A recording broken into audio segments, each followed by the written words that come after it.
once again. I just woke up, but I feel like playing this game again. And I kept on forgetting to do an intro. The real intro, not the real intro, a real intro that I've actually done was only on the first episode. But anyway, welcome back to Corpse Factory. And this is gonna be the third episode if the second one uploads. Right now, in the present, this second one isn't uploading correctly. I'm staring at my second monitor because it says 5 minutes left, but it wasn't processing right, and it still wasn't processed this morning, and I submitted it at like 2 in the morning, so like 9 hours ago.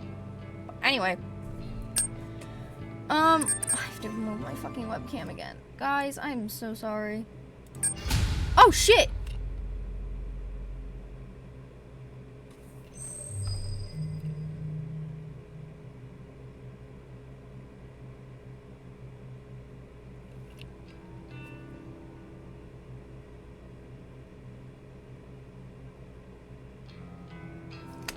Please.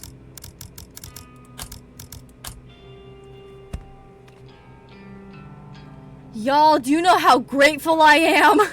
Oh god!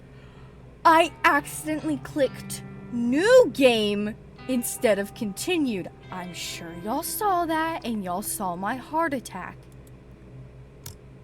No. Reload. There we go.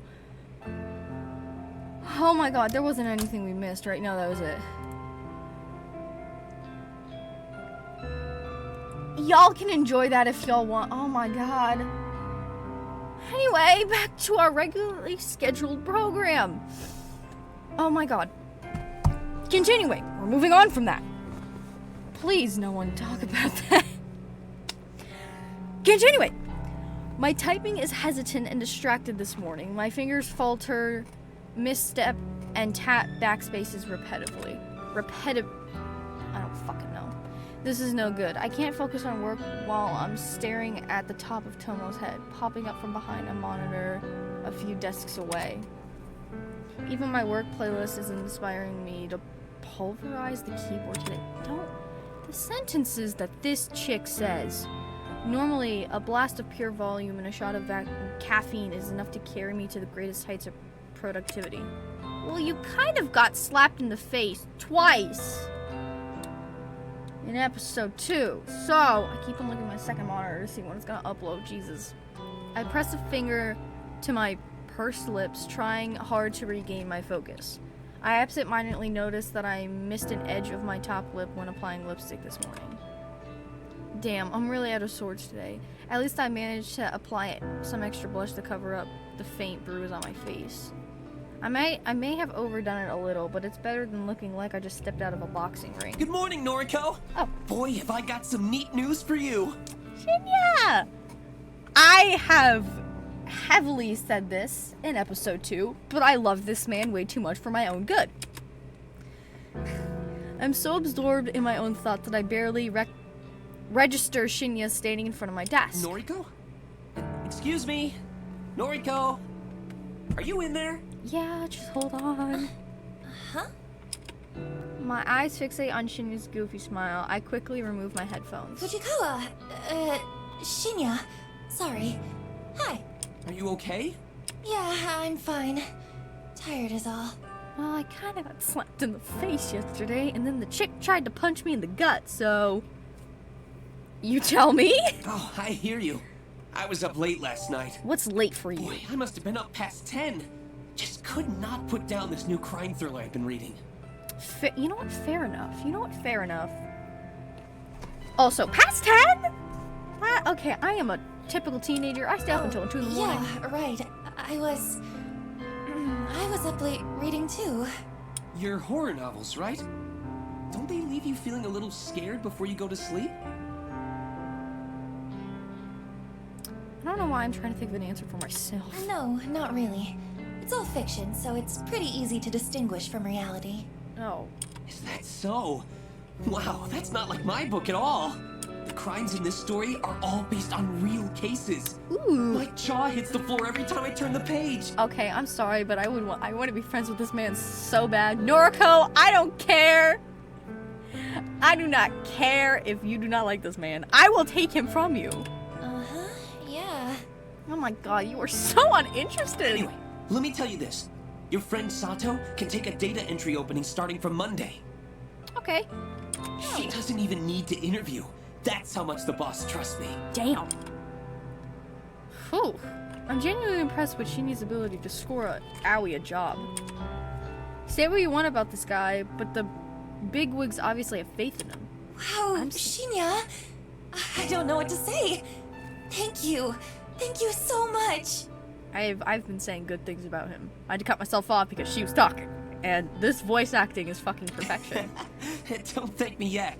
Sato is going to be worked to the bone. I hope she's prepared for it. I love him so much. I'm sorry. Trust me, anything will be better than her current job. Really, thank you, Shinya. You came through for us here. Well, I'm just happy to help. Hey, Noriko, can I ask you something? That's the question that makes people with anxiety panic. Sure, shoot. Shoot! Oh, right. An expression. I love him so much. Oh my god. I need to stop talking. Sorry! I just remembered this case in the novel I'm reading, where a police officer shoots at a perp only to... Oh, come on. Hey, you, wanted to ask me something? I can't say shit. I ramble all the time. Right. Are you friends with Watanabe? Watanabe. That's how you say her last name? Oh, I sounded like an idiot. Oh, God. No, quite the opposite, actually. I blink a couple of times. Tomoe? Tomai?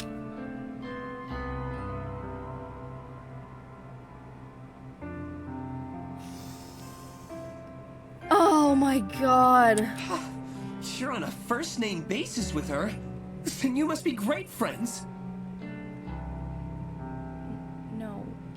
I mean, I wouldn't say... Listen, would you mind putting in a good word for me with her? I'm kind of interested in taking her out sometime. But I could never ask her myself. Does he like both of us, or does he just like? Apparently, her name is pronounced Tomai. Jesus Christ, I sound like a fucking idiot. Oh, God. I'm sorry, I'm reading shit. Jesus Christ. I'm stunned, gobsmacked, speechless. She likes Tomai? I thought he likes me. Is my intuition wrong? I wonder if the clues have been in front of me this whole time. What else haven't I been seeing? Noriko? What do you say? You know what? Anything for you, my sweet baby. Shinya, look. Honestly, I'm not really friends with Tomoe. I don't think I can help you. Tomoe? I heard Tomai. Tomoe?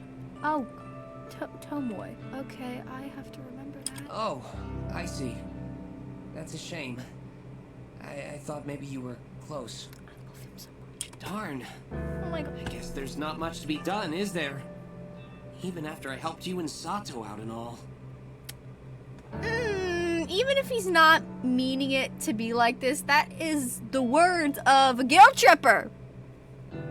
I should know. I know what I'm talking about. I had a friend like that. Nah, just saying. Exactly! Is he seriously trying to guilt me? I have to hand it to him. I didn't think he had it in him. Neither did I got shocked. Well, I suppose you can just tell Sato to start work on Monday morning.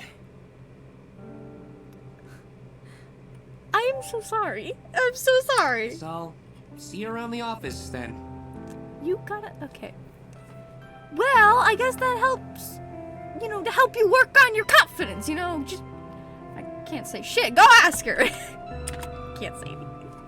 Shinya leaves and I bury my face in my hands. Has this world gone mad all of a sudden? Shinya likes... How the fuck do you pronounce it? I don't remember. Tomai? Fuck. I forgot how to pronounce all of her names. Can I just call her T? Cause I do not want to be disrespectful. I'm just gonna call you T, I'm sorry. Not me. It's not that I'm disappointed. Hell, I don't have feelings for the guy. But him to be interested in someone vapid like her just blows my mind. Why the fuck would you want anyone liking you? You're crazy! Just to add result to literal injury, T assaulted me yesterday. She has a vicious, violent side to her that Shinny doesn't know about. He could be in real danger if he pursues her. Yeah.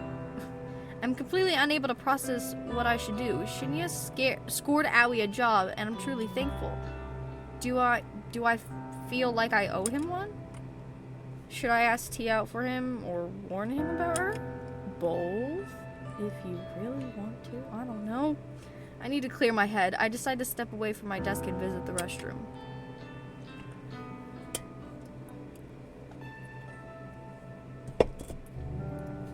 Though I've no need to use the restroom, I enter a stall and lock the door behind me. Sitting on the toilet's closed lid, I lean back and exhale. Okay, I'm sorry, but this is not a public bathroom, is it? It obviously isn't, because public bathrooms don't have seats! Not ones that I've been to! I'm getting too caught up in office drama. That's what the issue is. It's unlike me. I'm supposed to be stoic, unflinching. It's my ideology, my entire identity. I hope I said that right. My emotions are better locked away than stitched on my sleeve. I'm corpse girl for crying out loud. My purpose is bigger than all of this. I'm destined for greatness. Not greatness as in, heroic greatness. Just saying. That day will come when people fear my name, right? I shake the doubts from my mind and pat my cheeks. I'm doing all of this for the right reasons. I know I am. No, you're not. If I'm starting to doubt myself now, I'll never see my mission through. That was fucking creepy. An unfamiliar jingle rings out through the restroom, echoing off the walls. It sounds like a phone alert, but where did it come from? It takes me a few seconds to realize I have my own phone in my hands and it's vibrating incessantly. Not a good try. I must have grabbed it self-consciously from my desk when I stood up. The screen is lit up and a message reads, "One new article matches your custom filter." Wait, what? Exactly, wait, what? The auto newsfeed I set up last night, it actually located something? I hurriedly unlocked my screen and opened a certain app, the same app I was trawling through last night looking for obituaries. A little unread mail icon sits at the top of the screen, blinking and practically shouting for my attention. I hit the icon and read the information presented to me. Article posted online today, 11:22 a.m. Keywords found: Miss Axton, numerical data range 30 to 50. Image data found. Yes. Wednesday, May 27th. Miss, I only know how to say that first name because of Akane and Danganronpa. Miss Akane Surumaki, I think. Please, for the love of God. Of Chiba. Did you say that as Chiba? I'm so sorry. Prefecture? Was announced dead this morning at her personal residence. 8:38 a.m. The chief coroner reports that Miss Surumaki was involved in an accident resulting in I don't remember what that word means. Miss Surumaki is survived by her husband, Mr. I forgot to move my fucking webcam back. I apologize. Mr. Goro Surumaki, 42, and their daughter, Miss Fu Surumaki. 1. A funeral service will be held on Friday, May 29th. View image attachment.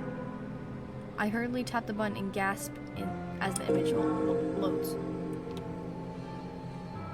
That is the same woman. It's the same picture too, damn! It's her, the photo. It's unmistakably the same woman. Plain features, little makeup, no signs of personality. Akane Surumaki, the latest victim to receive a photo of her own corpse. My breathing stops all of a sudden. I gasp for air, my cheeks on fire, my fingers numb. I did it. My meticulously crafted photo caused this woman to end her own life. An accident resulting in I don't know how to say that word. Meaning she died by suicide, strangled herself, or held her head down in the bath. Oh, so suicide. Okay, thank you for telling me what that meant. The news never reports anything as a suicide. It's such a taboo topic in this culture. Everything is always an accident. All this time I've been trying to compel somebody to kill themselves. My corpse photos constantly becoming more and more elaborate, more and more convincing and realistic. And now somebody has died again because of me. Because of Corpse Girl. I was right all along. I do possess power. I have the power to end lives through my work, my art. I've known it all this time, and I've finally proven it. Yuri Hatano's death planted the seed of my belief in my mind. The belief that Corpse Girl is more than a mortal being. This fucking music is ominous. And now Akane Tsurumaki's demise has caused those seeds to bloom and blossom into pure certainty. Corpse Girl truly can end lives. It's a wonderful revelation, and it relieves my turbulent mind.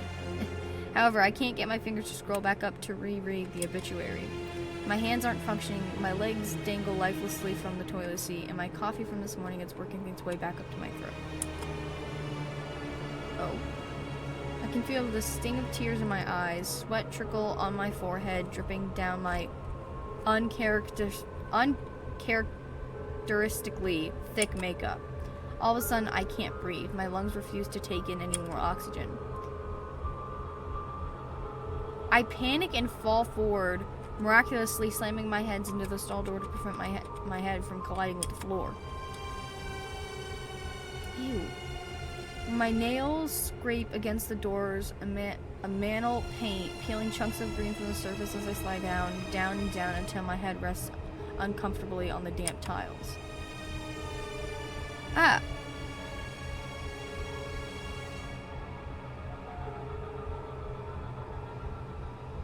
You're fucking crazy.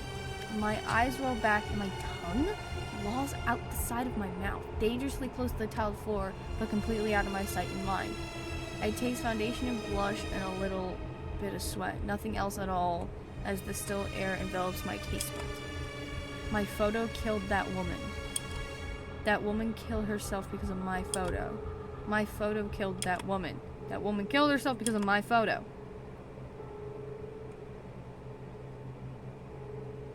My woman killed that photo of herself because of that photo of the woman who killed herself in that photo. You accidentally sounded a little bit of a homosexual. My eyes begin to regain their focus and my stomach turns, heaves and shakes, and warm coffee spills from my lips as I try to smile but only manage to groan. Yeah, that's terrifying. The gritty paint underneath my fingernails has a rough texture that I don't like very much. That's the least of your worries. I feel queasy and ecstatic at the same time. It's a horribly wonderful feeling that I could do without. So much for stoic, unflinching Noriko. Remember stoic, unflinching Noriko? This is her writhing on the bathroom floor, her lungs working once more, and her breath ragged, gasping, sucking in air like a mosquito sucking in blood. This is Noriko. Noriko with her grandiose fantasies of death and killing people, without having to kill them at all, without having to leave her apartment because the outside world is scary and there are people out there trying to kill her. This is Noriko, me, the real me, acting tough and fearless when I'm crying on the inside, always sad, always miserable, always lying on the bathroom floor with my fists clenched and my phone resting in a puddle of my life slowly spiraling out of control. This is me. I did this. I killed that woman. She had a husband and a daughter, and some random person requested that I kill her, so I did. She probably didn't do anything wrong. She looked boring. She must have just rubbed somebody the wrong way. Maybe she didn't even know what she did, just like how I rubbed T the wrong way and I don't know what I did. But T slapped me twice, hard, and it hurt. It must have hurt that woman too when she strangled herself and killed herself. No shit. I killed her. I directly killed her with my indirect actions. She's dead now and I'm alive. Oh, that reminds me of an episode. I'm still here, lying on the bathroom floor in the 14th story of Shinjuku's Temujin, I pray to Lord, office building, and I have paint underneath my fingernails, and Aoi is going to start work here on Monday. But I did it. I killed her. Finally, after countless months of pretense and false starts, of failures and disappointments, I killed somebody again. Corpse Girl strikes for the second time. Above all else, above this grime and muck on the floor and the tingling feeling underneath my fingernails, above all that, this feels good. It shouldn't. This feels so good. It shouldn't. Okay. Blood has returned to my legs, the pins and needles have faded, and my toes quiver beneath my stockings and shoes. An electrical charge pulses down my thighs and dissipates through my feet. I manage to plant 2 hands firmly on the tiles and push myself back up onto my wobbly knees. I suck in air and breathe all of it back out almost at once. I feel dizzy and a bizarre warmth is welling up inside my stomach and chest.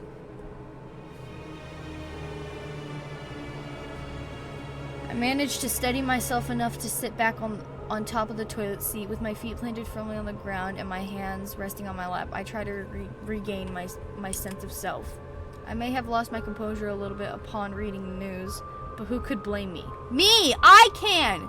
You psycho, and probably every other sane person too! That's who can blame you! Everything I've worked for over the last year is finally starting to pay off. Yeah, maybe if it was a good thing I'd give you props. It's not, you're killing people. My second victim is dead. With this, Corpse Girl's popularity is sure to rise. More and more people will issue requests through my website, more and more people will receive corpse photos, and more people will. She killed herself. She killed herself!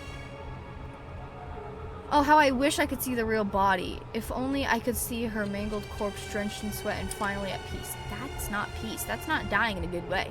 I notice my phone is wedged between my wet fingers. I must have subconsciously scooped up from the pool of muck on the floor. I try to ignore the sticky texture clinging to the screen. That's gross. My fingers are no longer numb. I scroll up and reread the obituary article.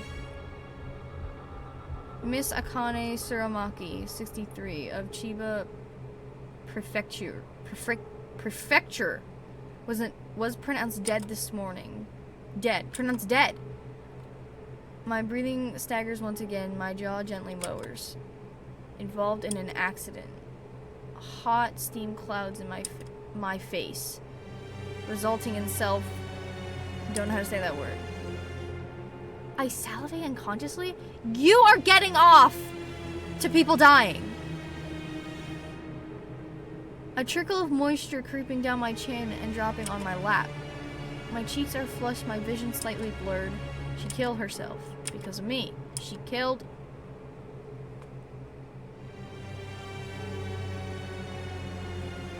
I let out a gasp as my hips rise against my will. My toes curl, my legs stiffen, and my skin tingles. I lean back against the cistern, the cold porcelain penetrating the thick fabric of my clothes and chilling my burning hot skin. My eyelids flutter as my mind hazes over.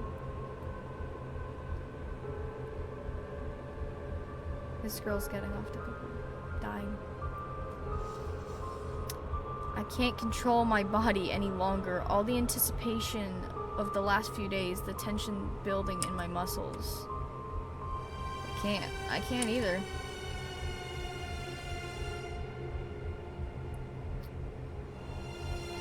I don't want to read this. My legs tense up, my knees buckle, my neck tilts back.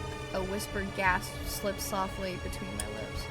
My phone falls to the ground once more as my fingers slowly uncurl. You better hope no one's in that goddamn bathroom! The dull tink sound as it hits the floor is the last thing my foggy mind registers before I drift away. Wait, what? I thought you were gonna, like, do something. You look like horse shit. Surprising that you would come and talk to me. Let alone insult me.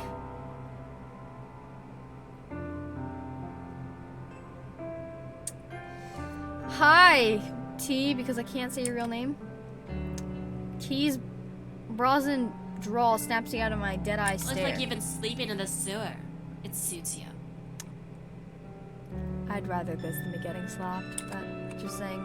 I don't know what she's talking about. I can't really focus on what she's saying. I realize I've been staring at my computer screen for about 20 minutes, rarely blinking. My mouth is dry as though I've stopped producing saliva altogether. A dull throb in my lap causes me to cross one leg over the other in an attempt to get comfortable. Ha!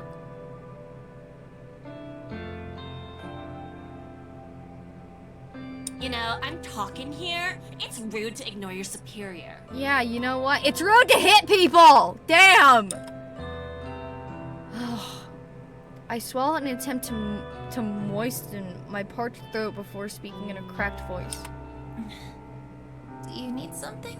I thought you should know that Shinya and I are gonna hit the town on Friday night. Turns out he's fancied me for a while now. Okay, so he did tell you. Good for him. Wait, y'all are going out? Do you like him? Good for him? In the end, seems like the better gal won, don't you think? No, but... If anything, I'm saying good for Shinya, not you. I don't like you. Seems that way. Is that all? I can tell T is trying to get under my skin, but I'm honestly not in the mood to deal with it right now. I thought you'd be more torn up about it. Why? I don't like him. Not like that, I anyway. don't care in the slightest. Why don't you go sit back at your desk? Whatever. Hey, maybe I'll meet you after work again. You're gonna brag about the fact that you hit me? Oh god. Why? So you can attack me again? I realized my voice was louder than intended. A few people nearly tilt their heads quizzically.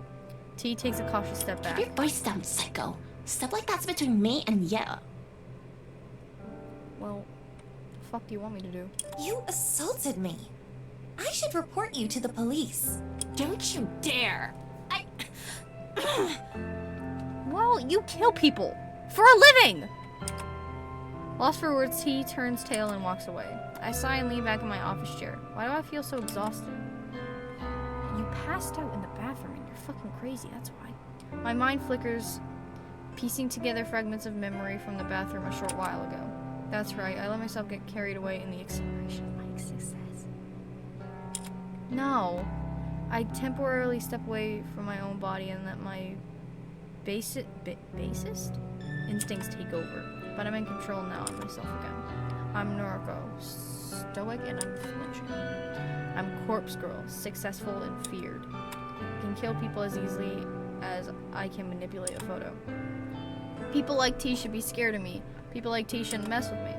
I'm in control now. Why couldn't you have said her name again? God damn it. I can't pronounce her name. Okay. Climbing the steps to my apartment is always such a chore. I wish I'd move into a building with an elevator, but I simply couldn't afford to when I first moved out of my own last year. These old apartments buildings creak and groan when you ascend the stairs. Okay, that's normal with like wood stairs, but with like cemented stairs like that and they creak, which means they're falling apart, that's concerning. On top of that, you hear the bustling of other people within their tiny homes as you progress up each floor. There's always a slight whiff of mold or mildew whenever I ascend the stairs. Yeah, that's not okay. I'm sorry. I want to chalk it up to the fact the building is so old, but it's possible some of the residents here don't keep their apartments very clean. At the very least, this neighborhood is decent. I feel safe in my home, even if it's small and cramped. And my neighbors are respectful, from what I can tell. Not that I really know them at all. In fact, the only neighbors I have regular contact with are the very same ones I leech Wi-Fi from some middle-aged divorced guy named Kenji, who lives on the floor below me with his daughter Momo. Kenji's a decent enough guy. He works overnight, which unfortunately means Momo is left home alone a lot in the evenings. Momo's a sweet girl, perhaps 6 or 7 years old. 6 or 7? She has to stay home alone? Damn. Occasionally I hear her singing, drifting up in my apartment, but it doesn't bother me too much. She's just a kid. It's the very same Kenji and Momo that I bump into when I'm climbing the stairs this evening. Oh, good evening. Oh, he looks so cute! I love him! Oh, look at you! Oh, she's adorable. Hello. We're just on our way to get some dinner. Isn't that right, Momo? Yes. I her so much. Oh, you're so cute. I love you. I feel like I'm talking to an actual child. That sounds nice. I hope you have a good meal. She's wholesome. Thank you. Say, are you feeling okay? You look like you've been in some trouble. Oh, you are right. He's really respectful. There's dirt or something all over that side of your face. I tilt my head and reach a hand to my cheek. Sure enough, dry muck has blended into my makeup and caked over my face. It seems like my eyeliner is smeared as well. How could you tell?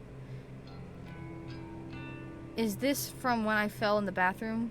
Damn it, have I looked like this all day? Oh, right. I try to make up some lie so Kenji doesn't worry about me. I actually fell asleep on the train home, and I guess the seats were kinda dirty. Is that so? You should wash your face and do your makeup again. I can help if you like. She's so cute! Oh my god, I love Momo! I can't help but smile slightly at Momo's generous offer. Thank you, Momo. I'll be sure to wash up and make myself look nice again. You should go have dinner with your dad. The girl nods. Resolutely? Well, Something. I hope you're okay at any rate. Have you been working hard at the bank? Oh, actually, I just work at the head office for the bank, so... Oh, that's right. Sorry. Data something, right? Yeah, data entry. That's what it is. It's a bit dull, but I'm happy enough. That's good. That's very good. Okay, I love this man. I love his daughter. Please don't anyone request that I kill them. Oh god. I know it's hard for kids like you to get good work in this economy. When you find a job like that, you really have to hold on to it. When I was your age, I could only find cleaning work.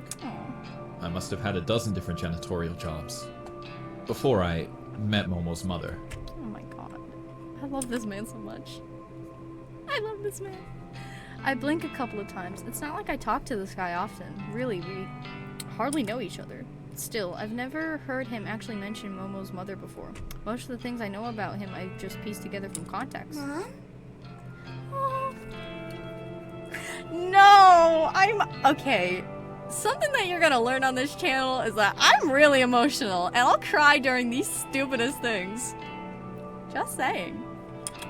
Of course, things are different now. I have Momo, and her mother isn't around anymore. Cleaning work doesn't cut it these days. I was really lucky to get into security. Ooh. It means I can work overnight while Momo sleeps, and I can still take her to school every day. I love this man way too much for my own good.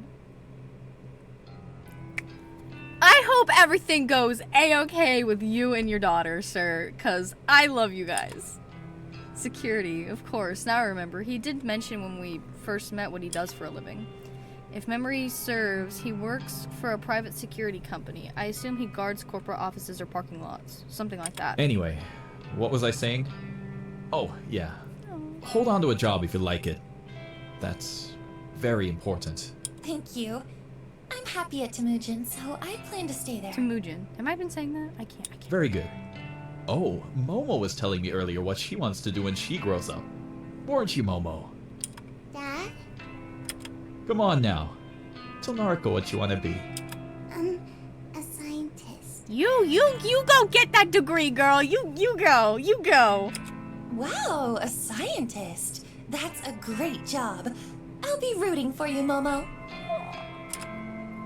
The girl blushes and hides behind her dad. She's inherited her mother's book smarts, I'm certain. She definitely didn't get her brain from me. Wow. Anyway, we're gonna get going. Enjoy your evening, Nariko. Thank you. You too. Bye-bye, Momo. Bye-bye. Oh, I love them both. Oh my god. That was such a brief interaction with them, but I don't care. Oh my god. Oh, I love them so much. The two of them bow their heads and follow the rest of the stairs down. I continue up the next flight of stairs, reaching the landing, then turn the corner to enter my own apartment. Oh my god, I love them so much. Oh my god. The place is dark because I always make sure to cut the lights before I leave. I can't afford to leave any electricity running. My rent chews through most of my salary as it is. I thought you get paid, like, pretty good. Damn, how much is it for this tiny apartment? I flick on the lights and feel relief as the living room illuminates. My faithful couch and TV emerge from the shadows and I immediately feel at home. I have a problem with saying "I hope so" to really stupid jokes. After throwing my keys and bag onto the coffee table, I slump down on the couch. What a day. I have an overwhelming urge to pull out my laptop and check my websites for new requests, but my body's needs come first. I'm desperate for a hot shower. I'll need to clean my face, scrape the paint out from underneath my nails. You still haven't done that? Oh my god, I would have been uncomfortable for the entire day. And I'll definitely have to slip into a fresh set of underwear. You either pissed yourself or you got way too excited. Whatever happened in the bathroom today took a toll on my body and my clothes. Oh, Jesus Christ. Well, the night is young. I can relax later. For now, it's time to start scrubbing. This chick is fucking crazy. Next day! Okay. Oh my god. The convenience store is a little more crowded than usual. The mundane chatter of business people, students, and workers buzz in the air like a swarm of frontless flies. Through the drone of mingled conversations, I happen to catch a few interesting words here and there. Have you seen that one website? Oh? What do you mean by request a death? Oh. I love how you just have, like, lazy and tired. My lips curl into a half smile, half snarl. Since he always cheats, I thought I might upload his photo. Oh shit! Oh shit! Drop his ass! And you think Corpse Girl really exists? Damn! To hear so many people talking about Corpse Girl's website is enough to make my nerve tingle. However, I know they're not talking about it because of Akane Tsurumaki's death. As far as I can tell, her death wasn't reported to the news as a suspicious case. The only source of information I can locate was her obituary, and that didn't mention anything about foul play, so there's no way anyone could know that Corpse Girl was involved. Jesus! People are talking about the website in the same way they always have. Like it's just an interesting topic of conversation, an icebreaker, one of those things you tell your friends to entertain them. And therein is my issue with the website as a topic of conversation. It's just an urban legend, a point of discussion that inevitably fizzles out and is forgotten. People talk about it, people visit the website out of curiosity, but very few people take action or request death. That's the part that annoys me. If people don't actively participate, how can I prove myself to the world? You don't. You don't. That's the thing, you don't. How can Corpse Girl claim her victims if there are no victims to be claimed? You don't! There! As long as the website is simply a talking point, a myth, an icebreaker, the Corpse Girl's ambitions will remain unfulfilled. To be fair, I haven't yet provided a compelling reason for people to take the website seriously. The death toll is humiliatingly low. I need to ramp it up and step up my game, for Corpse Girl's sake. Until I manage to do that, people will continue to simply discuss the website in hushed tones, like it's some taboo fantasy that shouldn't be spoken of. But with some more time and some more victims, soon everyone will know to fear Corpse Girl. Thanks to the constant drone in the convenience store, I barely register the quiet melody of a ringtone. Eventually, my ears become keen enough to pick it out, and I answer my phone. Hey. Is it Owie? Good It morning, is! Marco. Is this a bad time? Not at all. I'm at the convenience store. Oh, good. I wanted to catch you before work. Oh my god, I love this woman so much. No worries. I actually meant to call you yesterday, but the day got away from me. That's okay. I wanted to ask if you spoke to Shinya yet? I sure did. Guess what? What? You start work on Monday. You'll be doing data entry with me. We might even get to sit near each other. Oh my gosh. Really? Are you telling the truth? I love her so much. Of course. When have I ever lied to you? I love Owie so much. Oh, Noriko. I'm so excited. Thank you. Thank you so much. Does this mean I can quit the maid cafe now? Yep. Quit today if you can. Oh my gosh. Thank you. you crying? I would be too. I'm so happy. Making Aoi so overwhelmingly happy feels good. I care so much for this girl. Her happiness is vital. I owe you so much. And Shinya, too. I know. I'll buy him a gift to give him on my first day. Do you think he'll like that? Yeah, I'm sure he will. That's a great idea, Aoi. What does he like?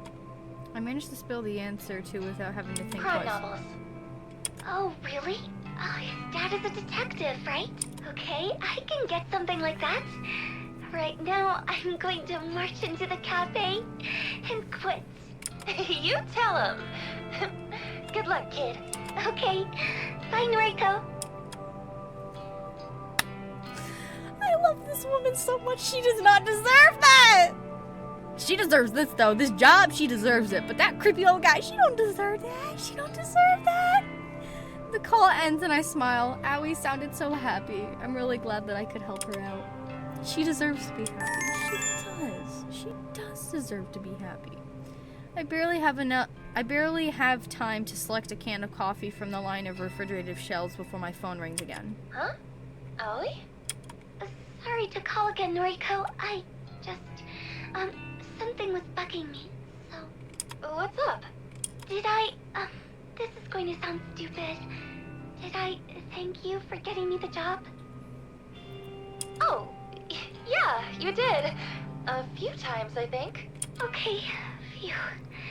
I just wanted to check. It was bothering me, and I didn't want to come off as ungrateful, so...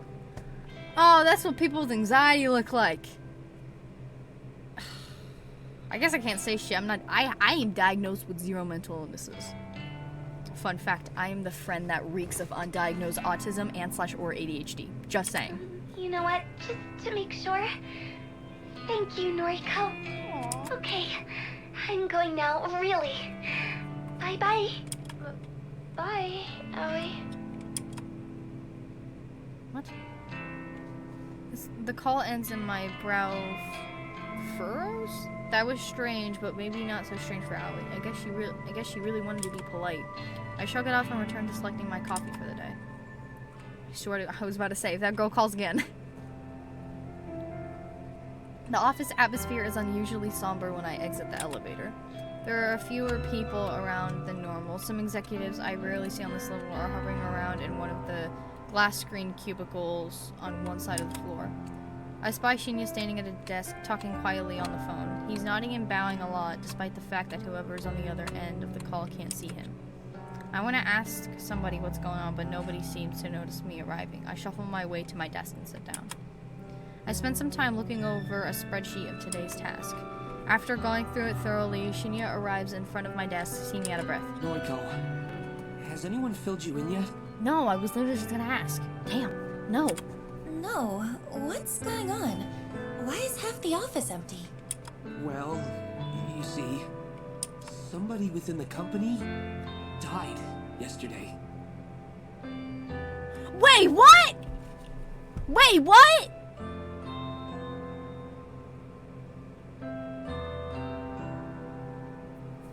She worked here? Like in the company area. Maybe not in this specific building, but she worked in the company? Oh? Somebody we know?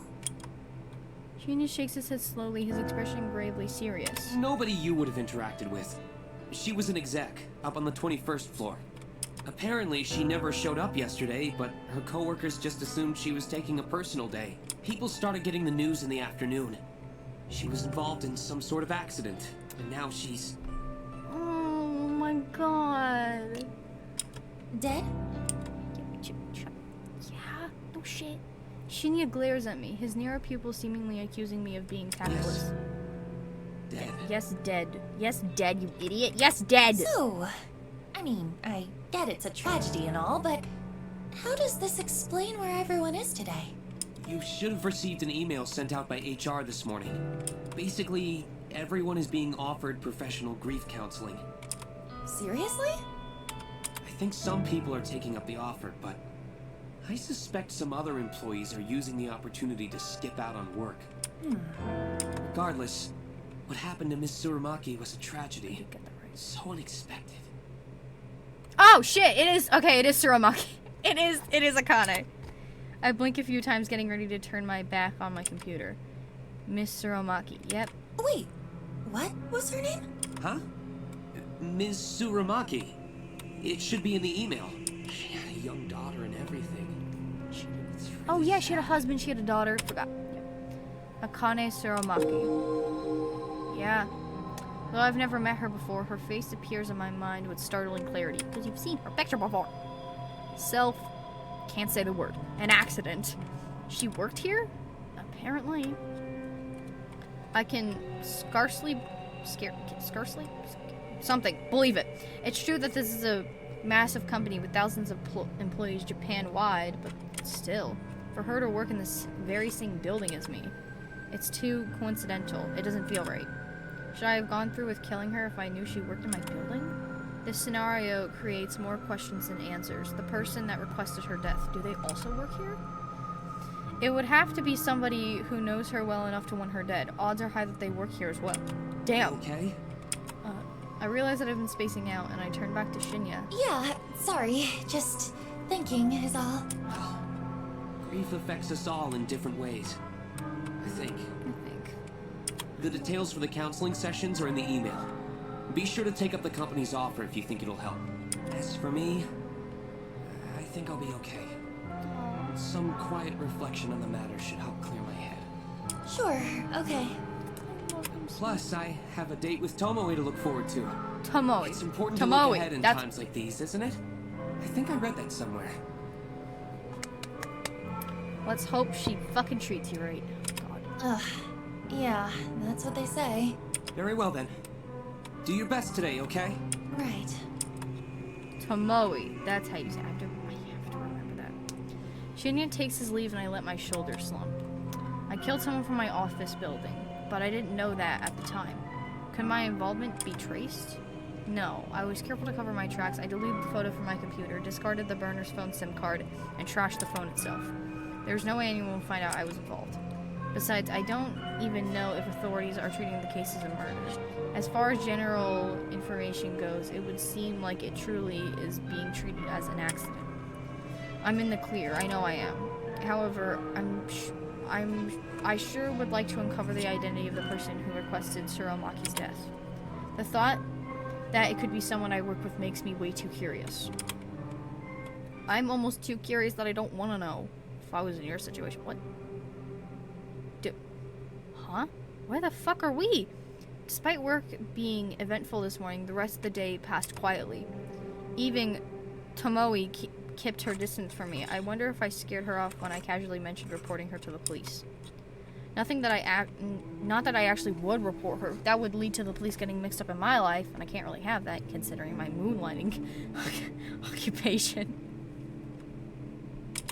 Okay. Especially now that I know I have a connection to Tsurumaki. I brushed my hair in front of the mirror in my bedroom. Oh, this is your bedroom. Oh, that's what that door is. Okay. I removed my makeup and revealed the ever so faint bruise on my cheek, the fading token of my fight with Tomoe.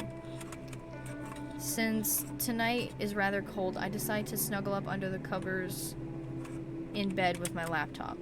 I crawled into bed and pull the plush blankets over myself.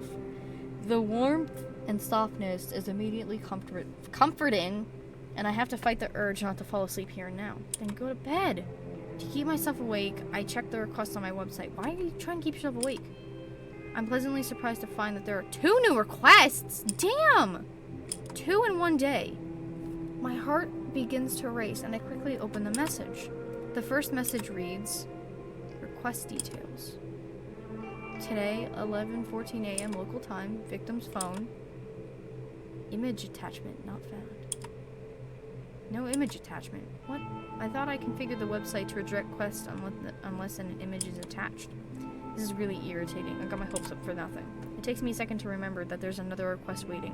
My optimism renewed. I hurriedly click onto the unread message. Request details. Today, 5:06 p.m. local time. Victim's phone. Doubling image attachment. Yes, this request has been submitted correctly. The image is loading before my eyes. Okay. His hair weirdly looks like the Kenji guy we met, so I'm very concerned. The new victim is male, early 20s. He's fit and athletic looking. His clothing is casual, so it's impossible to infer what kind of work he does. The photo of him is pretty simple. I don't know if he uses it for his noise profile or if it's an ID photo of some sort. Either way, he looks like a happy person. Why do all of these look like ID photos? Dude, he probably works with you. Don't do it. I'm not so naive to pretend I can't guess at the reason this guy is wanted dead. Perhaps an ex has submitted his details after a bad breakup or a jealous sibling wanting him out of the picture. Well, we did hear that one businesswoman in the convenience store talking about some guy she's with cheating all the time. People's motivations are purely selfish. Requesting a death of somebody is guaranteed to be motivated by self-interest. So why did somebody want Suromaki dead? She looks so plain looking, so uninteresting. She didn't look like she was capable of even thinking about wronging somebody. Did somebody want revenge on her? Or did someone simply find her so dull that the thought of removing her from the planet seemed appealing? Sounds like something you would do. I interrupt my own thoughts and return to the task at hand. Dwelling on a past victim won't do me any good if I want to continue my streak of success. I can't fucking talk. Okay, this new guy is attractive. It's almost a shame to have to chop him up. Please don't let that be a hint towards how you're gonna kill the guy. Well, we all get what's coming to us. No sense in trying to avoid scaring a pretty face. Beauty is superficial anyway. I know that as well as anyone. No one deserves to be spared just because they're good looking. At least she don't give out pretty points. That's, I guess that's one good thing about you. One thing. That's it. There's literally nothing else. I mean, you're good to kids at least, but you're fucking crazy. Beautiful people should suffer as much as anyone else. Beautiful people do suffer as much as anyone else. Take Aoi, for example. She's gorgeous, absolutely stunning, and definitely my type. Yeah, but she suffers endlessly at the hands of cruel stalkers and patrons. Definitely my type. So was I right to assume that this girl's a homosexual? That she's gay? Everyone suffers, beautiful or not. We all cop the crap we're dealt. So why fuss over a beautiful corpse? This guy, or Aoi, or even Tomoe on a good day, beautiful people die the same way as the average person. This girl's bisexual. Sorry. The guy on my computer screen probably doesn't really deserve to die. I'm sure there's some petty reason his death has been requested. But I take all requests seriously. I won't turn a single one down. Corpse Girl's convictions will pave the way to her fame. Oh boy. With a smirk and a lick of my lips, I get to work. I got a nice clear photo here so I can go all out on the request. Oh boy. Oh boy.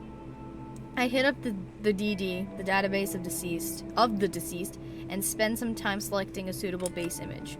I hesitate between choosing an image of a corpse with a knife in its throat or a body soaking in a bloody bathtub with its wrist slit. Ow. Either image would do just fine, but I really want something special for this latest victim. After all, I have to top my last success, right? Another 5 or 10 minutes pass until I gasp at coming across the perfect photo. Thanks to my clever use of tags and filters on the DD, this image matches my victim's description perfectly. 20 to 30 years old, athletic build, male. The corpse's legs are severed below the knees. Bloody stumps leak their vital fluids from on high. The body is hanging from a set of power lines on some suburban street? Jesus, fuck. Wait, so it's just spilling blood, like raining blood because it's hanging from a power line? Oh god. It's perfect. Beautiful even. I don't think it is. It will help me create a beautiful death for a beautiful person. It's not beautiful. You would be best friends with Edgar Allan Poe. You read him. You said you read him. I kind of have to question the story behind this photo. I wonder if the police ever discovered what happened to the stalker. Well, regardless, this will serve my purpose. I download the highest resolution copy available and save it to my hard drive. My fingers trace along the computer's trackpad with practiced movements, clicking, tapping, dragging at random intervals. The night carries on. This girl's fucking insane. More days. God. My walk through the train station this morning is confident, cocky, self-assured. Self-assured? I do not fucking know. When I board the train, I even managed to take a seat for the first time in a while.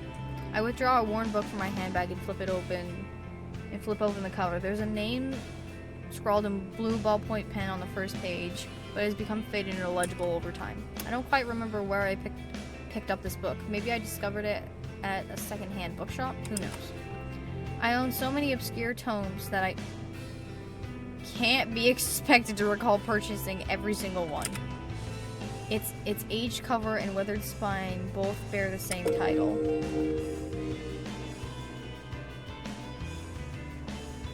Right. Something photography? A comprehensive history of photo manipulation.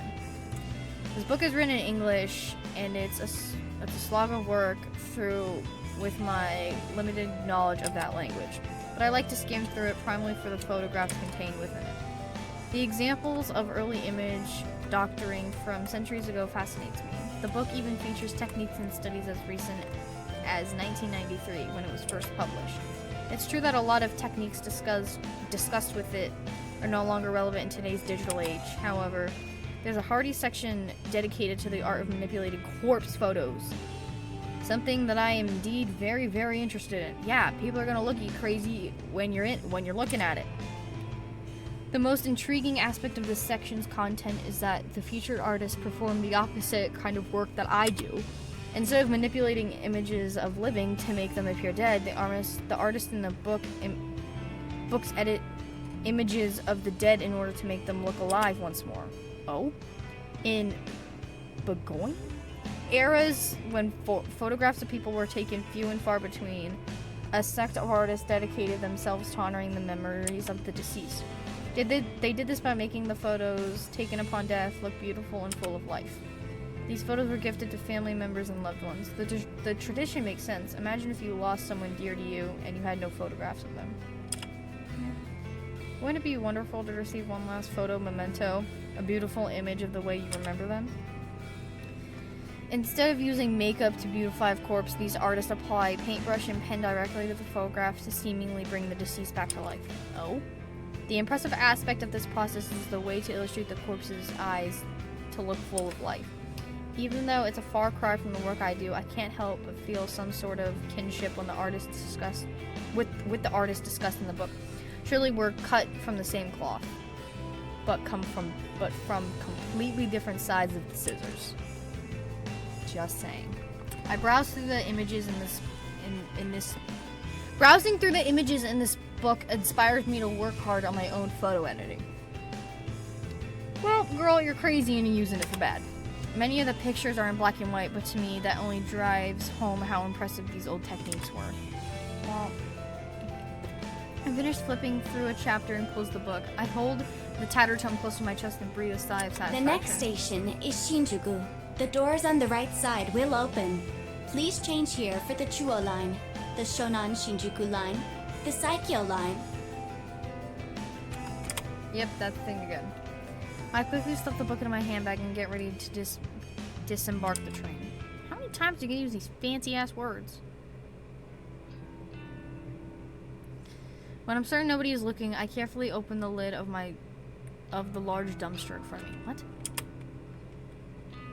The stench of rotten food and who knows what else assaults my sentence, and I reflexively gag and sputter.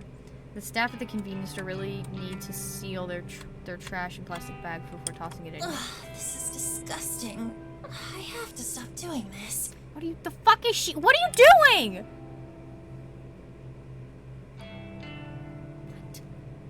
The raised open lid locks into place at a 45-degree angle, allowing my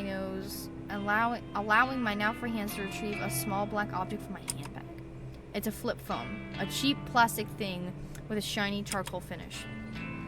I open it up and tap on the retro tactical keys, confirming that I've completely deleted all sent messages and photos. Nodding to myself, satisfied that I've covered my tracks, I eject the battery from the back of the case and toss it in the dumpster. I then snap the phone in half along the hinges, separating the screen from the keypad. The screen crunches in pieces with the gratifying kinch underneath my shoes. I retrieve the smashed part from the asphalt, careful not to prick my finger on sharp glass. With hardly a glance, I unceremoniously launch the broken parts of the phone into the dumpster. You need to stop using these big words. I clap my hands together and dust them off, then shut the dumpster lid and hurry away. I sidle? Between the brick wall and of the convenience store and a narrow metal railing intended to keep people like me away from the dumpsters. Oh, well. Now in front of the convenience store, I finally feel I can... I apologize. I finally feel I can breathe deeply without fear of inhaling toxin contents of the dumpster. I let my lungs take their fill before nonchalantly crossing the street. That takes care of my latest burner phone. Before leaving the office building, I crack the SIM card in half and dispose of it in the combustible trash. Now with the phone itself restored and discarded at a different location, my mind is at ease. It has been slightly less than 24 hours since I messaged my latest victim, that athletic guy that I may have briefly fantasized about during my relentless slumber. You dreamt about him in your sleep? That's a fancy way of saying that she dreamt about him in her sleep. My general rule of thumb is to keep a burner phone for exactly 24 hours after sending a photo. You've said this before. However, I made an exception today. I wanted to discard the phone early, clear my anxiety, and get a full night's rest tonight. Besides, it's not like anyone ever replies to the messages I send. I'd love if they did, but it is what it is. You're fucking crazy. So really, there's no point holding on to the evidence of my wrongdoing for longer than necessary. If memory serves, I wrote tomorrow's date on the latest victim's timestamp. May 30th, 10:31 a.m. The victim may decide to kill himself today, of course. He could end up just like Akane Suramaki. Jesus Christ. But if he's anything like her, he'll hold it out until a few hours before the designated time. He'll let panic and fear boil and build inside of him until he just can't take it anymore. Or someone else will come along and end it for him. I can't be sure. Oh my god. I still don't know what happened to Rory Hatano. Did she kill herself or did someone else snuff out her life? You really like to use the word snuff and snuffed for whatever reason. Either way, I'll start researching obituaries tomorrow. I'm confident that this won't be another successful request. If it is, I'll truly be on a winning streak. It's like a game, like a video game. Like 5 kill streak? Oh god, please don't. With Yes. Hi. Okay. No, it's fine. Huh? A sign? Okay.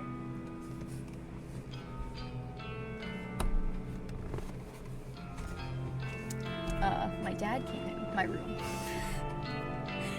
I'll just cut it out, I always do. With butterflies in my stomach, I cross the road.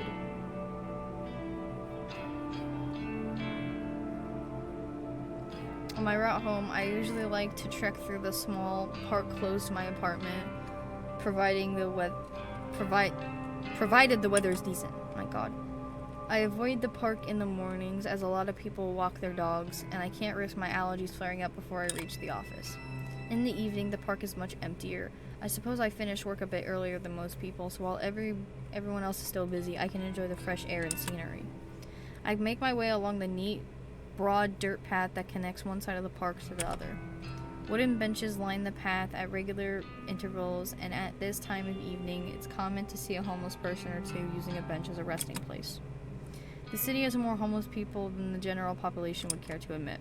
I try not to think much of it as I walk by every day. I already know that many people have it worse off than I do, but there's not exactly anything I can do to help, right? Should I be giving those people money that I can't afford to spare? Wouldn't I just end up homeless as well? I'm not exactly broke, but I live month to month on my salary. It's expensive to live on the outskirts of Akihabara?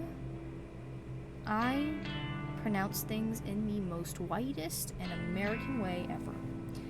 And commuting to Shinjuku every day isn't exactly cheap either. When you add in electricity bills, phone, food, I don't eat unless I have to, but I'd starve if I didn't buy a meal every other day. And don't get me started on the cost of the coffee I drink. If I'm lucky, I can score a can for 100 yen, but more often than I'm not, I'm paying up to 150 for a single can. I don't know how much this is in American, I forgot. Even if I were to buy canned coffee in bulk from one of those huge variety stores like Don Coyote, I'd still only save a handful of loose change. And I wouldn't have access to the familiar selection I get at the convenience store. I'm just thankful that I don't go out for drinks after work like most of my colleagues. If I had to buy a few rounds of beer every week, my bank account would definitely dry up. By avoiding that kind of group outing, not only do I save money, but I'm also not forced to spend more time around people. It's a win-win situation. I realize I'm treading along the path at a snail's pace. I tell myself to speed up my game. Toward the exit of the park, the silhouette of two people on a bench come into view. The sound of laughter carries on the wind, and I can't help but feel like I've heard the voices before. As I draw closer, a sinking sensation clutches my stomach. I immediately get the urge to turn around, but I'm so close to home. Aha! It's Noriko! Fancy seeing her here. Oh! That kind of familiar. Noriko's here. Tomoe and Shinya. Tomoe glares and flips her long hair behind her ear with a shit-eating grin on her face. Shinya looks kind of out of place and outside the office. His face is filtered by an especially uncomfortable expression. I start to wonder why these two are here, but then I recall that Tomoe did mention they were going on a date on Friday night. I suppose it's just my bad luck that I would run into them on the way home. Though, what are they doing here in... Not even gonna say it. I have to assume that Tomoe came here on purpose just to... On your way home? No shit. Uh-huh. How's your, date? Date? I mean, I guess you could call it a date. I'm assuming she said yes. We're having a blast. Right, Chen? Yes, of course. No, he doesn't... A great time. He doesn't look very entertaining. You don't like her anymore, do you? I don't think he does either.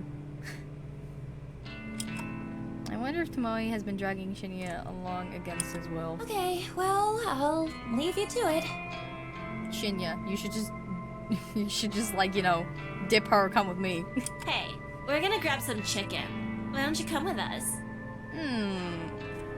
Probably just to save Shinya out of your ass, yeah. No thanks. Just for Shinya, that's it. Not you, I don't like you. Can't think of any worse way to spend an evening than eating with Tomoe. Please come with us, Noriko. Yes, please save this man. Save this man! Shinya has a dejected look on his face. It's pitiful, but he brought this date on himself. Why should I have to bail him out? Because I'm sure he didn't know about all this wicked shit that Tomoe does. Sorry, I've got things to do tonight. Are you sure you're not just avoiding eating? Afraid to gain a bit of fat? You seem like the girl that would care a lot about that, not gonna lie. I honestly don't know what to say to that. Shin, you ever seen Noriko eat anything? Who cares? Well, now that you mention it, she never seems to eat at the office. How about we just stop talking about this shit? Some people get with that, so... I eat at home, if that's okay with you. It's not completely a lie. Sometimes I eat at home, sometimes I don't eat at all. Come on, come get some chicken with us. You can throw it back up or whatever afterwards if it makes you feel better. You can't just do that. I'm sure some people could if they really wanted to. She's starting to get on my nerves. I swear she tries to identify my flaws and insecurities so she can rub them in my face. Yeah, I don't like her. Tomoe, you're not being very nice to Tomoe. Noriko. Aren't you two Tomoe. supposed to be friends? No. We're besties. Besties talk shit to each other, right, Noriko? We talk shit about people, not to each other. I mean, I'll call my friend a dumbass here and there, but... Right. Right. Fascinating. Fascinating. Anyway, I'm going now. See you on Monday. Okay. See then? Buzzkill. She's such a drag. Oh my god. He is going to be so excited once he gets rid of you. Let Tomoa, I think. Yeah. Tomoa's words hang in the air as I walk past her. I'm pretty annoyed that she dragged Shinya all the way here just to taunt me. Is this her idea of a good date? Does she care about Shinya at all, or is this whole thing just to annoy me? Tomoa dating Shinya doesn't even get under my skin. I don't have feelings for him at all. What does get on my nerves is simply the fact that Tomoa is trying so hard to get on my nerves. Of course, it wouldn't be fair if I could carry on my way home without one final interpretation. Tomoa calls out to me again. Your friend Aoi is gonna start work with us on Monday, yeah? Oh, fun. I can't wait to meet a friend of Noriko's.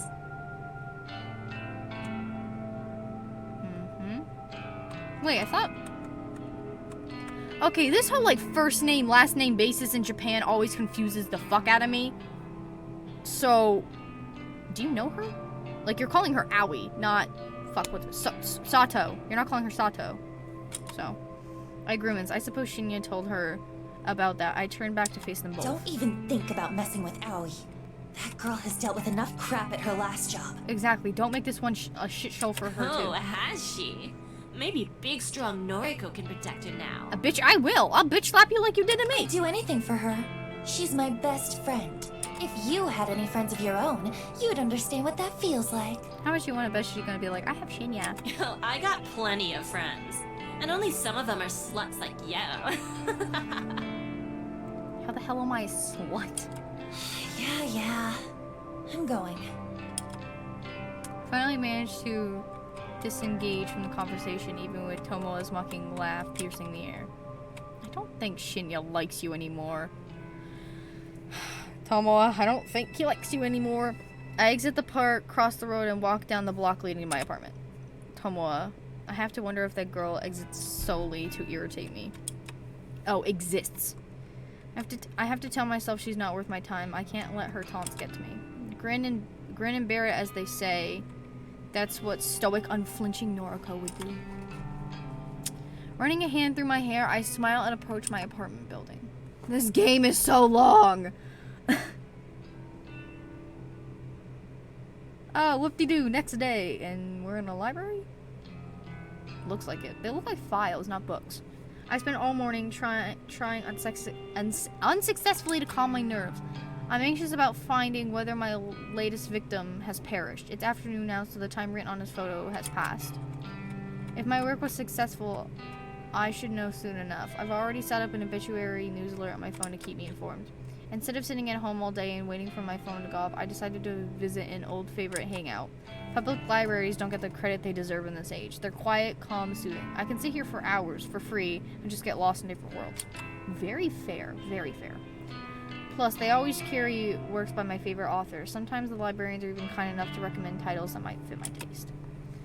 I don't feel judged here. Nobody looks at me and mocks my clothing or my makeup. Nobody looks at me and asks if I've had enough to eat lately. Nobody makes fun of me. That lonely girl in the corner reading Lovecraft and calmly stroking her hair. Every so often I put my book inside and check my phone out of habit. Still no alerts.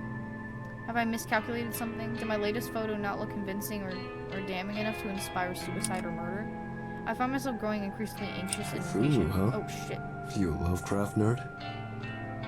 Hi? Who are you? I blink twice and look up at a strange man standing over me. Huh? Hi. Who are you? Sus. Didn't mean to interrupt. Notice you're reading Lovecraft. Huh. In Japanese, too.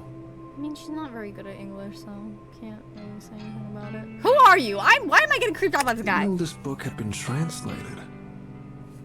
Yeah. My English isn't great, so I read the translated versions. That's mad. Do they translate esoteric names? Can't imagine Cthulhu being easy to write in kanji. Well, it's written in katakana, so... Of course. Kojiro. Kojiro. Okay, his name's Kojiro. The man extends a hand, and I can't tell if he wants to shake it or pass him my book. What? I'm Kojiro. You? Noriko. Kurosawa. Nice. Just Kojiro for me. No last name. Call me Koji. Koji. I like Koji. You don't have a last name? Used to. Lost it. Fire, you know. I'm just Kojiro now. It's kind of cool. He's chill. He's very chill. This guy is weird. His clothes smell like they have been stashed in the back of a closet for a decade or two. His face is unshaven. His eyes are scarily clear and focused despite being masked by a pair of thick glasses. Didn't mean to keep you. Saws again. I'm looking for Nobel Sinclair. You around here? I mean, I don't know. Who? Writer guy. Did that book about befriending the dead? The librarian told me to check these shelves. Sorry, I don't really know. No worries. I'll find him. You know, you look like the type who'd enjoy his books. Not to judge you by your cover. She is very uncomfortable. Or just confused. She's either uncomfortable, confused, or both. Need a strong stomach, though. Messed up shit. Okay, well now I kind of want to read them. Thank you very much. As much as I hate to admit it, this stranger has captured my interest. How messed up are we talking? See, you talk about messed up shit, she's interested. Well, his first book describes dressing up corpses, taking them to dinner.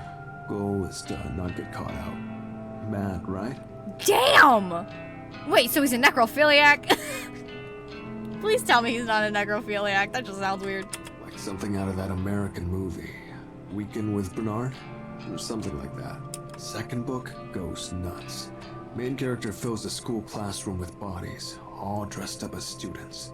Runs lectures and records them, puts them online. Damn! Best part? No one can figure out if these books are fiction. What? That's concerning. Internet says Nobel Sinclair actually did these things. Says he's doing time now. Writing these books as a confession. Damn, bro! Interesting. Very. Right? It's deranged. Makes for a good bedtime reading. I don't think so. I may like horror books and horror games, not playing them, watching them. But I am a scaredy cat. Huh. So I really hope that if any of y'all recommend games, they're not a lot of horror games unless you want to see me suffer. You want noise? Well, of course you are. Yeah. You? Yeah. At Koji. Add me if you like. We can talk shop. I'm gonna find Nobel. Wish me luck. He's cool. He's very chill. Really chill. And without as much as a glance back at me, the man walks away. I try to return to my reading, but the whole conversation just replays in my head. What a bizarre encounter. Maybe I'll just head home for today. Being here has helped me calm down, but I'm still eagerly anticipating the fate of my victim. Besides, I have to admit that I'm growing a little bit hungry. Maybe onigiri, a rice ball from the convenience store, will tide me over until tomorrow. I gather my things and stand up, letting out a little hoo. I stretch my muscles. Hoo. As I head toward the sliding doors to leave the library, a little alert sounds from my phone. Oh boy! Yep, this is it. My phone is in my hand in less than a second. The screen unlocked and the obituary page loads before my eyes. Article posted today. 2:39 p.m. Keywords found. Mr. Accident. Numerical data range 20 to 30. Image data found. Yes. Saturday, May 30th. Mr. Echi? Oh god. Hanada, 22, of Tokyo. It's the same. Wait. Of Tokyo Prefecture. Was pronounced dead this afternoon at a traffic intersection. 12:02 p.m. Coroner's office reports that Mr. Hanada was involved in a traffic accident. No other casualties have been reported. Mr. Hanada is survived by his fiancée who wishes to remain anonymous. The funeral service has not been arranged. View image attachment. I quickly load the image attached and can't believe my eyes. Damn, bro! And I bet you he works at your job too! It was all the same words from the last page. The photo is the exact same one that was sent to me through Corpse Girl's website. There can be absolutely no doubt that this is my latest victim. I've done it again. My breathing starts to quicken, my cheeks begin to grow hot. I know from experience that if I don't get somewhere private and quickly, I may very well make a fool of myself in public.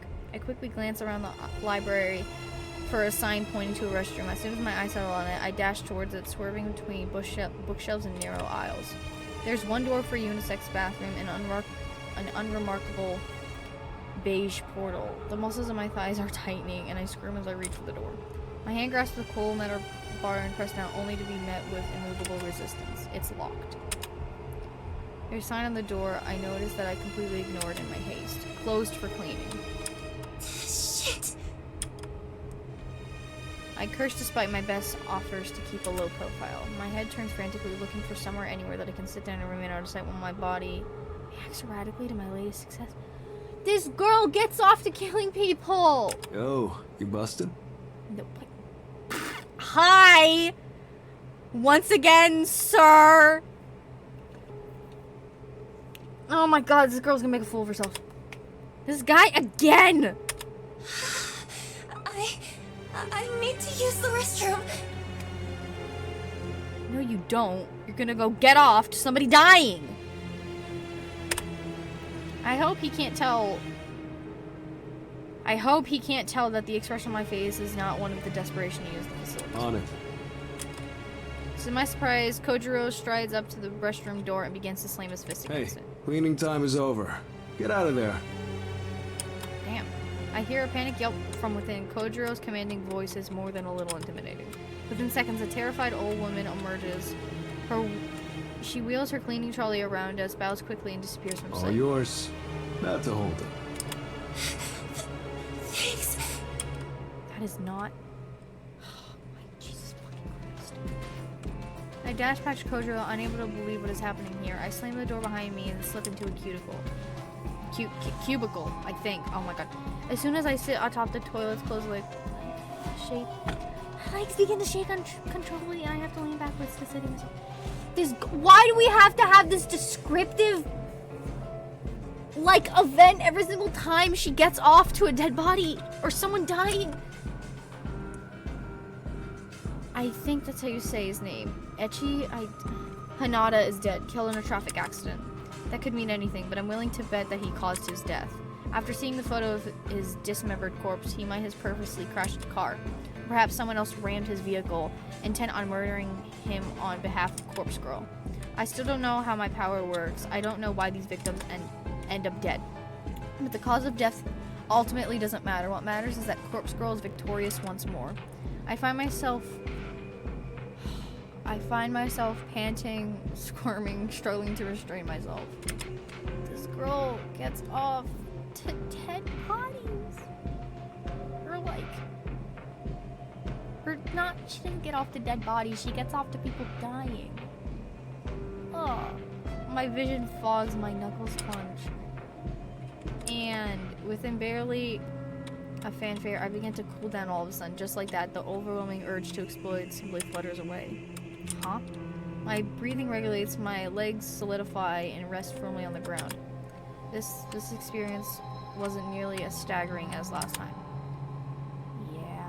Maybe because I was so confident that this victim would die, my body already prepared itself for it? Have I already become desensitized to my ability to wield death itself? I won't pretend that I'm not disappointed.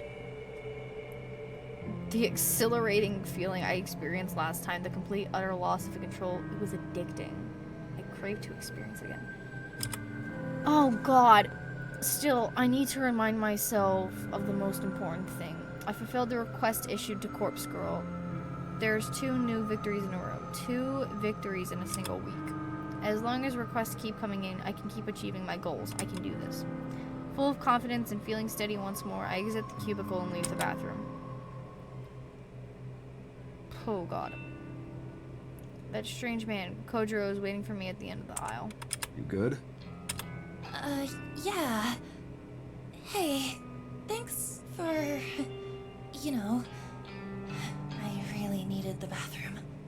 Of course. Been there. Look what I found. Shit. think it said gotta go when you gotta go or something like that. Gets the point across. Look what I found. Or he said that. You know what I fucking meant. Kojiro holds up a book with a plain black Bilbo cover. Sinclair's latest, Dazed by the Dead. It's a ripper. Oh, what's that one about? Falling in love with the dead. Read it already last year. Time for another go. Damn. Wait, so he is like a necrophiliac? But like in a romantic way? That's still not okay. Oh, here. No. Kojiro hands another book to me, this one with a brown cover. An illustration on the front depicts a field of flowers. What's this? Sinclair's first ever published work, Strange Flower. Title's nonsense. This is the one where he puts corpses in suits, treats them to meals at fancy restaurants. Loaned it out under my name. He'd take it. Return it before the due date. Can't risk getting fined. Oh, well, thank you. I'll be sure to read it. Sure. Send me your thoughts and noise. Right. Be seeing you. A brief wave of his hand and he disappears behind the closest shelves. I can't really get over how peculiar he is, but he certainly is making an effort to be friendly. I turn the heavy book over in my hands and look inside the front cover for the publication date. 2009. It's actually not that old. Definitely not as old as the fiction I normally consume. I shrug and hoist the bulky tome underneath my arm, then make for the library's exit. Where the hell are we now? Some diner? Oh my god. I woke up not that long ago. I need a break. Or give me a break. Cut me some slack. I feel uncommonly hungry on my way home. So much so that I decide to stop by a restaurant and get some dinner. I wonder if killing stirs my appetite. God. I haven't passed this establishment when I exit the train station and not even gonna try. I sound like a fucking idiot. It's an old venue that serves traditional Japanese food as well as popular Western dishes. To say that I've always been curious about eating here would be accurate. I've been working hard lately achieving my goals. I can afford to treat myself to a cooked meal, right? Why do I find it so hard to justify that? Don't know. I'm even going to eat a booth tonight. Another rarity for me. I mean, booths are nice. Every single time me and my family go out, we always get a booth. And if there's no booths, then that's the only time I'll get a table. A waitress guides me to an empty booth and I slide in before looking at a menu. The house specialty, according to the menu in my hands, is grilled eel. Not exactly my favorite. In fact, seafood of any variety doesn't sit well in my stomach. I decide to pass on the specials and order something I know I can digest. A moo rice? Sounds good. I used to eat it a lot as a kid. Omelet, rice, and ketchup. What's not to like? Plus, it's only 700 yen before tax. The waitress returns to take my order and I confidently point out what I'd like. She offers me a smile and hurries off to the next table. Perhaps my recent victory streak has given my courage a boost because I hardly feel awkward or anxious sitting here, surrounded by people eating and drinking on all sides. I'm somewhat calm and at ease amidst the hustle and bustle of the restaurant. I almost feel like it might be nice to have company, a friend, perhaps Aoi or even Shinya. Might be nice to talk and pass the time with. Oh well, in that way, I do have some company. I retrieved a book from my handbag, the very same book Kojiro lent to me, and I open it up to the first chapter. Strange Flower. An odd, apparently meaningless title. Still, it comes highly recommended by an eccentric stranger, so it must be good. My meal arrives when I'm a few pages into the book. I thank the waitress and look at the omurice before me. It smells good. It's presented beautifully. I can probably eat at least a quarter of this portion without feeling ill. I pick up a spoon and slice through the middle of the omurice, causing a puff of steam to blow up.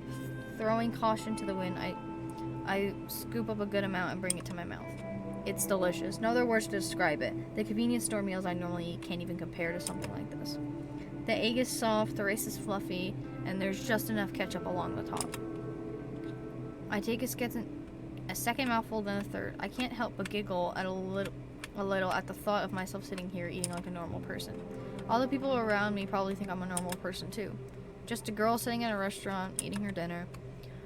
Another quiet giggle escapes my lip as I gently dab my mouth with a napkin. I set my spoon to the side and return to the book in front of me. The author of this work certainly is interesting. Noble Sinclair. According to the bio inside the front cover, he moved to Japan from overseas at a young age. Oh? The book was written originally in Japanese. It's not a translation, but even so, the writing style is quite unusual. I can't quite put my fingers on what is strange about it. Maybe it's the lack of complex kanji used throughout it. Everything is written rather simply in hiragana, almost like the intended audience is elementary school kids. But that can't be right. The themes contained within are truly disturbing. Maybe the author just doesn't have the greatest comprehension of writing in Japanese. Well, you do have poems like 10 Little Soldiers. If you don't know what it is, look it up. It's true that a lot of adults have trouble with complex kanji. Professional authors, though, not so much. Anyway, it's not like it matters too much. The book is interesting enough to keep me turning pages. I must be completely absorbed in reading because before I know it, the waitress is politely letting me know that the restaurant is closing soon. I nod and look at the plate of amori rice in front of me. The meal has gone cold and I only ate 3 bites. Still, I'm feeling full now and I really enjoy what I did eat. I don't even feel any added weight on my hips as I get to my feet. That's definitely a positive thing. You definitely lose it, but I stretch my arms and legs, put my book in my bag, and offer the waitress some money along with the bill. Like a tip. Could've just said tip. Oh boy, another loading screen. Yay! And why are you taking so long? Okay. A blast of frigid night air nearly sweeps me off my feet when I step out of the restaurant. If I'd known the weather was going to take a turn for the worse, I would have brought my scarf and jacket. It's the end of spring, so it's so unpredictably cold the weather is pretty rare. I guess I can't be blamed for not bundling up. Anyway, it's not raining and I'm close to home, so it shouldn't be a problem. I head down the street and watch a few shop owners closing their stores for the night. They don't pay me any mind as I wander by. Okay. My phone bursts to life and rings out in the quiet night air. I grab it and press it close to my ear for warmth. Hello? Aoi? Noriko, hello. Is this a bad time? No, I'm just walking home. You're out at this time of night? That's not like you. I stopped somewhere to eat. What's up? You stopped to eat? Say, about the new job. Oh, what about it? What is it? What is I it, baby? spoke to the manager at the maid cafe, but he said I can't quit. What do you mean? He said that? Oh, well, it's not up to him. You have every right to quit. Did you tell him you've landed a new job? Yes, I told him. But he said he spent so much time and money training me that if I quit now, he'll treat it as stealing from the company and he'll call the police. Oh, what a load of crap. Hang on. Are you at the cafe now? Yes, I just finished my shift. We're closing up. I'll be right there. I'm only a minute away anyway. I'm going to give your manager a piece of my mind. And you go do that. No, Noriko, you can't. Just watch me. I'll be right there. I end the call despite of Aoi's objections. Wow! I can't believe how furious I am. Aoi finally has an escape route from her god-awful job and now the manager won't let her quit? That has to be illegal. I've never met her manager, but I can't just imagine his type. A self-important, wrenched, greedy pig. Thinks he's the king of the world because he runs a shady maid cafe in the back streets. Well, I won't stand for it. People like him are the ones that should be reported to Corpse Girl's website. I'd love to target victims like that. I change direction and take up a running pace. The cool air against my face is kind of nice now that my body is warming up a little. Thankfully, there's hardly anyone around this time of night, so I don't feel particularly embarrassed by running in public. I'm not a terribly fit person, so it isn't long before I feel out of breath.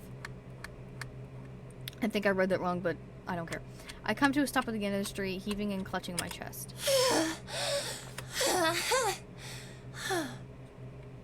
Why did you have to voice act that part? Okay. I'm okay. Deep breaths. Okay, that is how I sound when I run. Okay, I'm not fit either. So, Noriko, you're not alone.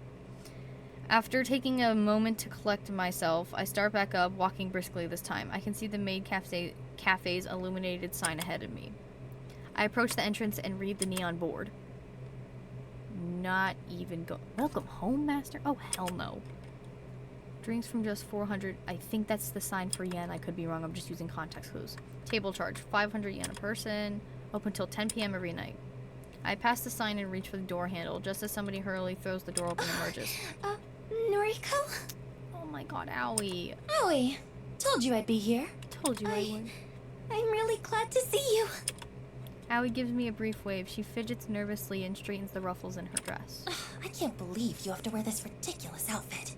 Yeah, but the costume isn't the worst part of the job. I know.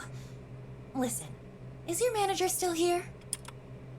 Owie hesitates and shakes her head sadly. You just missed him. There are only a few girls inside closing up. Damn it.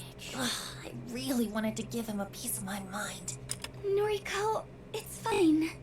I can continue working here. It's not so bad. The fuck you mean? Also, why didn't he... Okay, first of all, having one less person not working at somewhere, like, you don't have to pay them. So, wouldn't that be good? But also not because less staff, but it's one less person, so who fucking cares? Hell no! Don't even pretend it's okay. This place is torturing you. You have that customer that always gropes you, and now your manager is controlling you? I won't stand for it, and you shouldn't either. But what can I do? You call the cops? I'm honestly stumped by the question. In all my hastiness to get here, I never even thought through a plan for Owie. You call the cops. Damn it, the heartbreaking expression on her face. I just want to grab her, hug her, tell everything's gonna be okay. So why can't I? Owie, I know you don't feel like it, but you're the strongest girl I know. All the shit you've dealt with over the years, all the shit you're still dealing with, you're brave, whether you know it or not.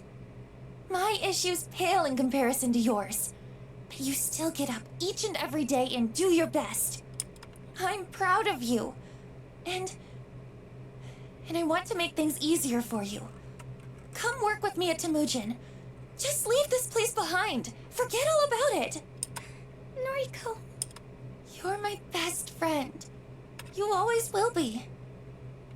Even if we can't be anything more than that, I'm happy just having you in my life.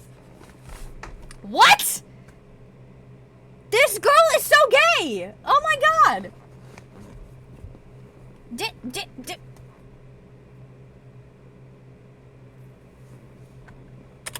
I'd do anything for you, Owie. I hope you realize that. Include ask you out on a date, apparently, damn! Of course. I know. Thank you, Noriko. Let's get out of here. It's really late. Come back to my place. You know I can't. I'm not. All my things are at home, and I need to check everything first. Otherwise... I nod calmly. I understand. I can't push it too much. Don't worry. I get it. And the thing is, I can't just run away from this place. That stalking customer, he knows where I live, and, well, if I stop showing up to work, he said he'll visit me at home. That's creepy! How did you get your address? Why don't we go to the police? I can't do that! Why not, baby? And now it's fucking raining. It's always raining in these sad anime scenes. Why? Not even just in the anime. It starts raining when the mood gets bad. Without warning, Owie bursts into tears just as rain begins to spill from the clouds. I can't get him in trouble. I just can't. Owie, what? What is he? He's family. What do you mean he's family? What do you mean? As in a metaphorical sense or a literal sense? That's even more creepy. If he is actual intimate family, gross.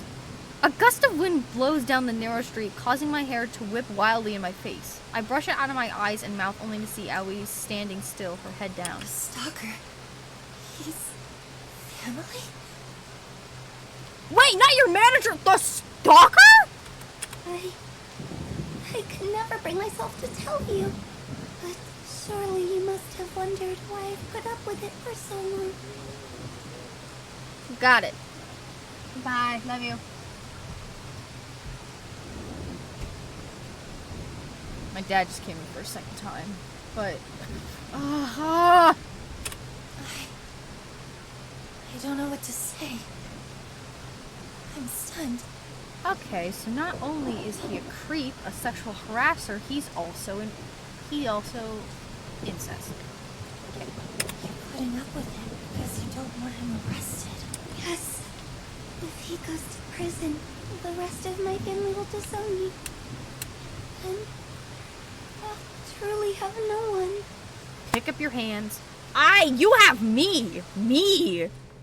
Well, Noriko's not the best person in the world. She technically, indirectly, directly kills people. So, yeah. You have me.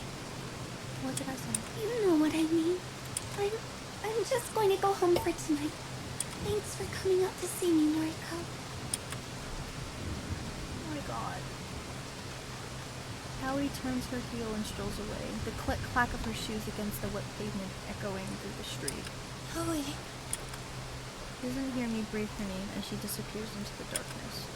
That poor girl. There has to be something I can do.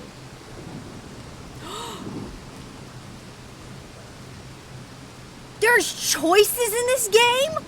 Y'all, I didn't know that. Wait, hold on.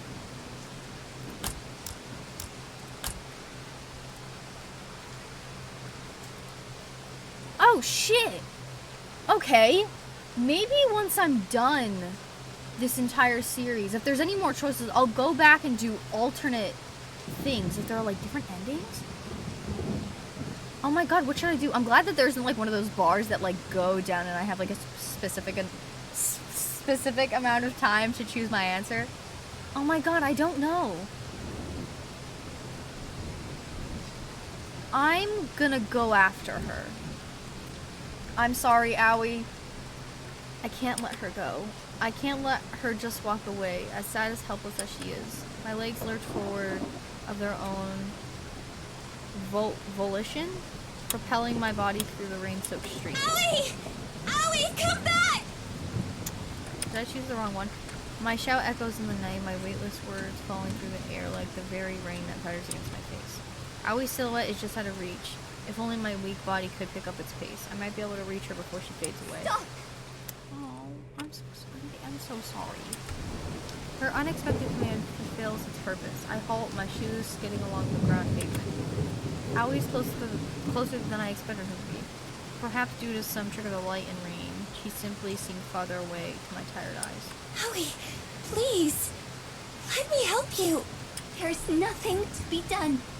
Why can't you take a hint? You just never give up, do you? You just want to smother me. You don't trust me to handle things on my own. That is not what I meant at all. I just care for you so much. What? Owie, what? Huh? I know that.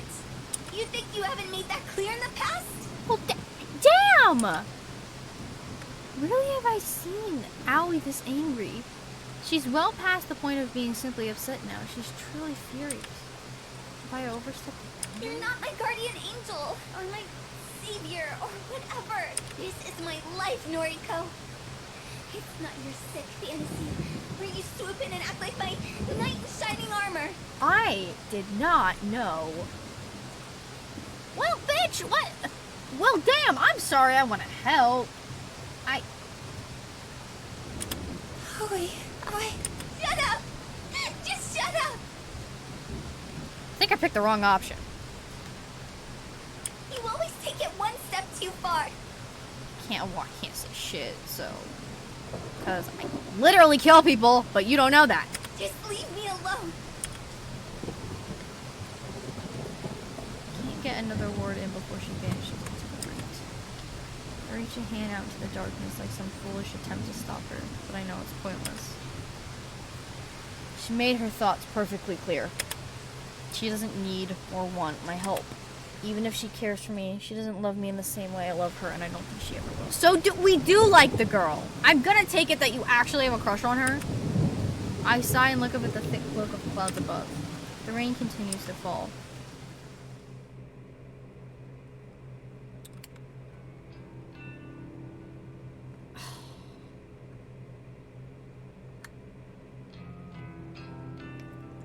Okay, I don't know how long I've been recording for. And let's end it off on a really dramatic note, because why not? All the YouTubers do it anyway. But, okay, that's it for that episode, and the second episode still hasn't pended yet. I'm gonna try and get these up as quick as I can, but